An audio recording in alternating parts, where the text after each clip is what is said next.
કેમ છો? મજામાં છો? આપણી જે દુનિયા છે ને, મારી ને તમારી, એમાં એક મજાના ભાઈ રહે છે ગાંધીનગરમાં. નામ છે રક્ષિત પંડિત.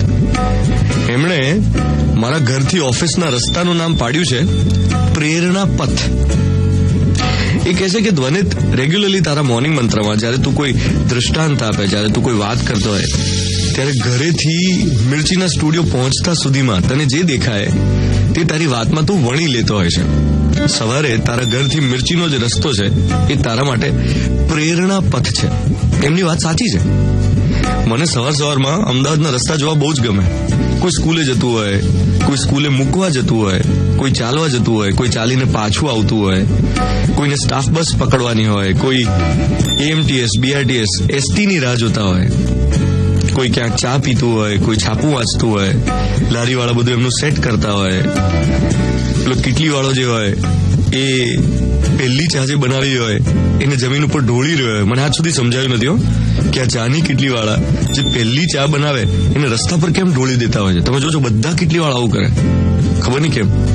એનીવે, એક દાદાને હું રેગ્યુલરલી જોઉં છું સાયકલ ચલાવતા નહેરુનગર રોડ પર. મને ઓલમોસ્ટ 3 દિવસે અથવા રોજ દેખાય. આજે છે ને એમણે ફૂલ સ્લીવ્સનું ગ્રીન ટી શર્ટ અને ગ્રે ટ્રેક પેન્ટ પહેરેલું. એવા મસ્ત લાગતા હતા દાદા. એમના ચહેરાની ચમક જુઓ, આહા, જે કાંતિ હતી એમના ચહેરા પર. પછી બીજા દાદી હતા, એ આજે પહેલી વાર દેખાયા. એમણે ગ્રીન સાડી અને નીચે રેડ શૂઝ પહેરેલા, પિંક નહીં, રેડ શૂઝ, અને એ પણ મોર્નિંગ વોક માટે નીકળ્યા હતા. પછી એક યંગ કપલ નવું દેખાયું જે શ્યામલથી શિવરણની વાળા રસ્તા પર હતા. આ બંનેનું વજન લગભગ 90-95 કિલોથી ઓછું નહીં હોય. એકદમ રોલી પોલી, પણ બંને બહુ જોલી. કારણ કે છોકરો છોકરી બંને સાયકલ ચલાવતા જે રીતે મુક્ત મને હાસ્ય વેરતા જતા હતા, એમને જોઈને દિલ ખુશ થઈ જાય કે આ લોકો કેટલા ખુશ છે. તો આજનું મોર્નિંગ મંત્ર એ છે કે સવારમાં આપણે એવું શું કરીએ જેથી આપણને જોઈને બીજાનું દિલ ખુશ થઈ જાય. શું તમારું એન્થુઝિયાઝમ કન્ટેજિયસ છે? શું તમને જોઈને બીજાને મજા મળે? તમને જોઈને અર્લી ઇન ધ મોર્નિંગ બીજાને પ્રેરણા મળે ખરી?